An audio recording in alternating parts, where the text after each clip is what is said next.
Well, I think that's enough Civ for one afternoon. I need to do the next review. Oh, nice, I can get a new social policy! Oh, well, I suppose I'll just have one more turn. Okay, now that really is it. But I suppose I should move those units closer to the border. I mean, Gandhi is itching to fire those nukes on me. Ah, the bastard! Right, I'm not resting until this entire planet is mine! Are you having a ruddy laugh? I have captured every civilization in the game. I have obliterated the city-states, and I have the pointiest sticks, and I've lost to the barbarians. Because of a science victory! I've had just about enough of this! Jesus H. Corbett! Undertaker! What the hell's going on?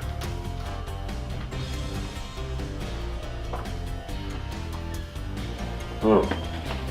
Glad to see you're awake at long last. Are we in space? Amongst other things, yes. Like this shit.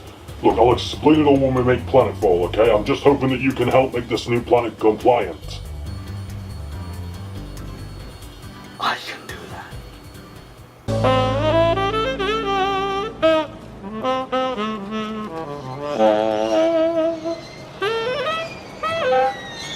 Greetings, loyal servants of the Imperium. The High Lords of Terra have noticed how few planets we've brought to heel recently and have suggested that I share my military wisdom with the Governor-elects to maintain order. So I will be demonstrating this through the medium of Sid Meier, oh sorry, Sid Bollocks, Civilization 5. Full disclosure, my first impressions of Civ 5 came from playing with all the DLC installed. However, everything you see and hear in this review is based solely on the base game, and in spite of missing out on loads of content, the game is still incredible and a lot more accessible to newcomers. It's fitting that a game with a dozen expansions crammed up its arsehole is about just that, expansion. And what did you think it was about? Sticking things up your bum, you dirty bugger? It's true the game has multiple ways of winning, and if you set the game to allow winning, that is, but all I wanted to do was have an endlessly growing empire either by mineral right or military might. For new players, it'll be tempted to go into the game wanting only to absorb and devour their enemies like a hive fleet, but unless you're playing on a small map and follow the technology tree like it's the Codex Astartes, you're better off taking a more diplomatic route. But diplomats don't get access to Emperor-class titans, so sod the iterators and send in thousands of living fleshlights! Sorry, I was meant to say flashlights there, not fleshlights. I do apologise. Machine spirit, may our shots be true! When starting the game, you'll get to choose your leader based on some figures of different nationalities who are important in history times. Each have their own unique buffs that expand their empire, unique units and buildings, allowing them to receive a single moment of personal glory from the time they originated. It'd be nice if the leaders had unique personalities, even more so if they were historically accurate, but they all have the charm and wiles of a squashed banana. You'll also be able to choose the size and shape of the map, even allowing you to play on the islands of Earth, before the ice caps melted and centuries of barbarism destroyed most of the natural land. And if you're really picky about how the world will turn out, there's a larger number of settings to play around with the soldiers I've killed for desertion. You'll begin alone with a settler and a warrior unit, and if you're stupid enough to lose them, you'll have to start again, as the former was required to build your first city and the latter needed to defend it. I recommend you use your warrior to scout around and find a good place to establish your capital city. You're then required to build where there's plenty of sources of food and places to work. Plains, forests and rivers are a good start, as you'll be able to build farms and lumber mills, and stony areas may lead to quarries and mines, but don't build on snow because you can't do out with it. Your city will expand its borders every few turns when a citizen is born, speeding up building and eating all your food, and you need to work the tiles surrounding your city to keep the greedy fuckers happy. Every building and person you train takes time, less so the larger your city is, and will grow with more buildings. Unlike buildings, units can be captured and killed, so new ones have to be constructed out of your most important resource, time. Because other civilizations don't scale to your scientific progress, you're both on a race to get one over each other. By creating soldiers, workers, naval units and aircraft, you're not constructing buildings, and by neglecting your primitive piss-poorly armed peons, you're instead able to wank culture, science, production, food and wealth into the bellies of the bureaucrats of your fat, happy city. You can only do one thing at a time per city, so you either need to expand so you can do more, or have one strong city and simply buy all the new stuff you need. Rome wasn't built in a day, but it could have been with a bit of gold and an itchy mouse button finger. So now your city is established, you'll need technology to push it forward. Every few turns you can pore over tomes to learn of new units, buildings and resource tiles. You'll start out small, learning how to chop wood, smelt metal and ride horses, before learning of siege weaponry, how to navigate the sea, and educating people with a variety of schools. Research is slow going, and even if you're not interested in a science victory, it does command your attention and how ready you'll be for war. We'll cover that later. Another feature that interrupts your gameplay willy-nilly is the social policy system, and again, even if you're as bloodthirsty as that heretic bastard Angron of the World Eaters, these things may come in handy. Policies have an immediate effect when you invest in them, each having a specialist aspect to help strengthen your empire. I do mean the Emperor's glowing realm. Depending on the era, some will be locked until a later date, and some are mutually exclusive. For example, piety and rationalism can't be adopted at the same time because, well, let's just say the game was made in a time when science and religion didn't go too well together. That wasn't heretical banter I heard, was it, Commissar?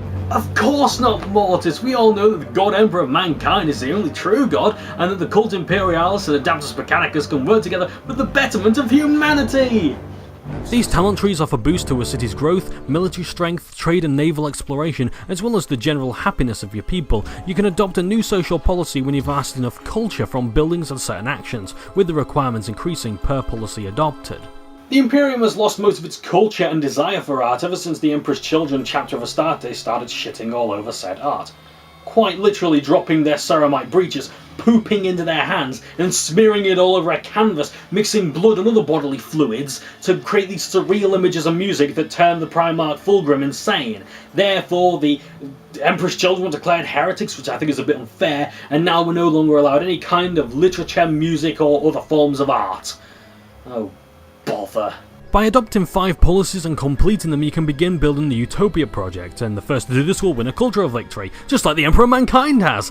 I had mentioned earlier that there are numerous ways of winning, but not really how you do so. Besides the cultural victory, there's a science victory, in which you complete the tech tree to unlock spaceship parts and the Apollo program.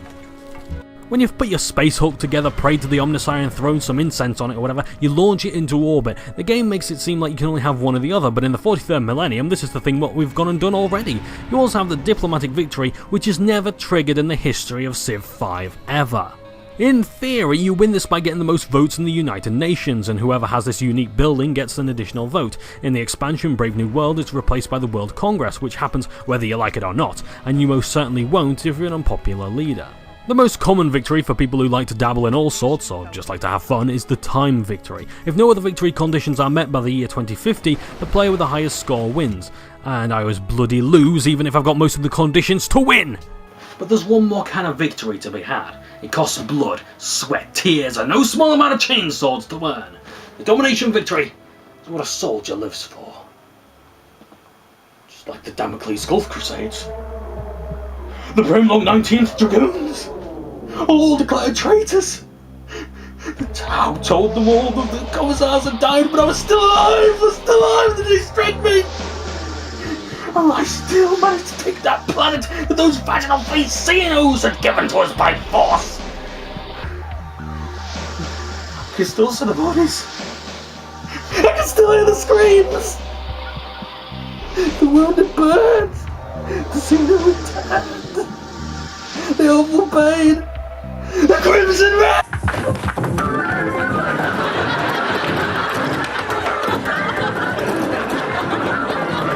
Unless you're playing on a small map with few countries, this could take you about 40 plus hours of non-stop warring, especially if you didn't start the game conquering everything you see like a goddamn chaos warband. The idea is to be the only player left with the capital city, and the less involved you are in this or the more unpopular you are, the longer it will take. Other civilizations can go to war with one another so long as you just let them fight it out, but the AI takes forever against other computer opponents, which is why we no longer employ sentient machines. So your best bet is to get in early, especially as combat only gets more difficult later, in spite of the better technology. And this is when the game becomes a total drag. As addictive as Civilization 5 is, and it bloody well is, the best part's really on when there's an arms race, defenses are questionable, and there's enemies you've not yet discovered. By the time you've got infantrymen, tanks, helicopters, and nuclear arsing weapons, there's not much else left to explore. You'll just remain in this perpetual Cold War wishing you'd ended the match when someone else won. Still, the combat is enjoyable and very well thought out. Each unit has different ranges, counters and weaknesses, and using them effectively earns your troops experience points, leading to A promotion! Even on lower difficulties, you can expect your units to be affected by terrain, the Empire's overall happiness, and their worst unit type to be up against. But the game is accurate when it later allows you to throw heaps of young, inexperienced soldiers at the walls of a city and actually manage to capture it. I mean, siege weapons are just too easily targeted. The game boasts a large variety of units and upgrades for land, sea, and air combat, so much so that most of the cities I choose to build are coastal, which is also great for defense. It's just a shame that you can't make a unit I invented, which is a gigantic floating raft made out of the bloated corpses of my enemies. No matter what you do though, your fellow leaders don't just adjust to how you play the game, until you wage war with land units. Sure, they make passive-aggressive remarks about your relationship with other nations, growing your city near them and constantly denounce you for no apparent reason, but they don't just have one personality and stick to it, with the odd shift now and again. Every AI character dips into the same bag of paper bits reading "What shall I demand of the human this time?" The other quote-unquote players give nothing back except offers for open borders, declarations of friendship and trade. Hell, even if they declare war on someone and ask for your help, they expect you to do all the work for them because they're so inept. Just about the only fun you can have without being labelled traitorous extremists is to hunt down the zits of the map, the barbarians. These tribal folk are enemies with everyone and have zero chance of doing any real harm to you or your empire, but at least you know what to expect from this pox that plagues the game. At long last we get to stand in awe at the sight of this burning ruin and comment on the crackling of the burning rubble with my thoughts on the graphics and the soundtrack. Yo, you best hurry up because the Inquisition is tuning in and they're gonna be looking for heresy, so be sure to hide that. Alright, look, it's probably because of those comments I made in the Crash Team Racing review. Gods! Emperor of Mankind. Civ 5 isn't the prettiest game out there, and the drop in performance isn't worth outmaxing the game's settings. I will confess that the leaders are nice to behold, and what little details you can make out on the main map can be quaint, but it's the animation where the game shines brighter than the recent victim of a melter gun. It's so good that I don't show any more in case you're triggered by the horrific events of the combat, but the little fishing boats amuse me. The soundtrack is wondrous stuff, more so when each nation has its own theme and musical style, but it makes me so cocking miserable when the bottom music doesn't play, even when I've named all my settlements after the places in that show. Fuck it, we're gonna do it ourselves.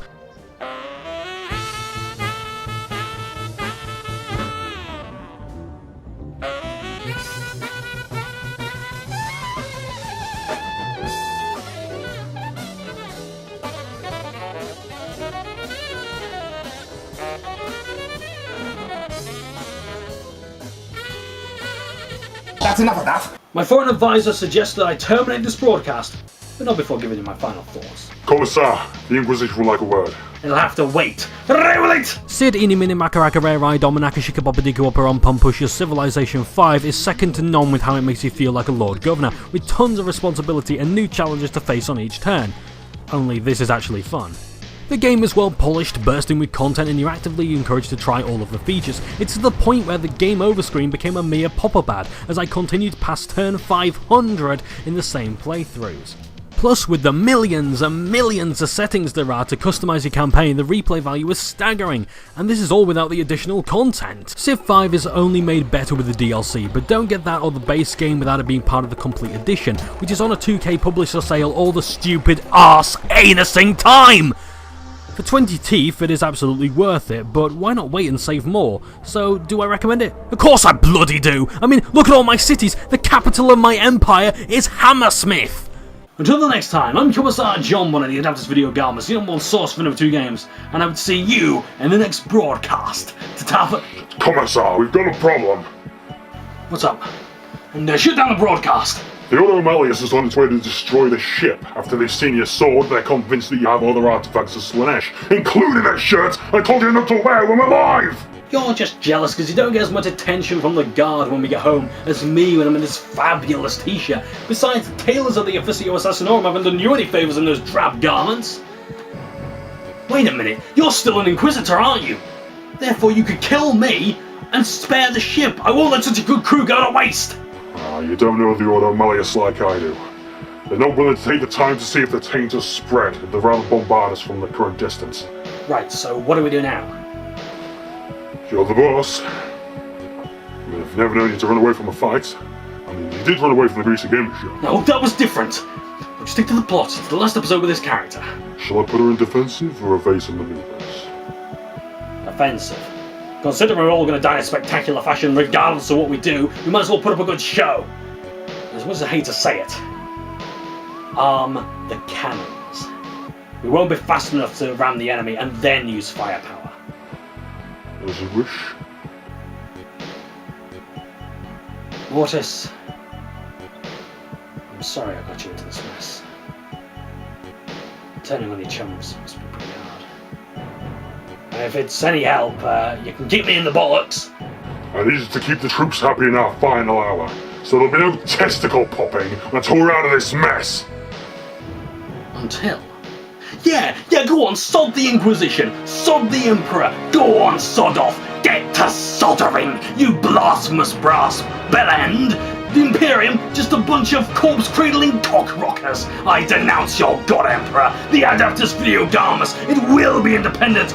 Rogue reviewers, join me in my battle cry. Como Emperor una partida. My chum!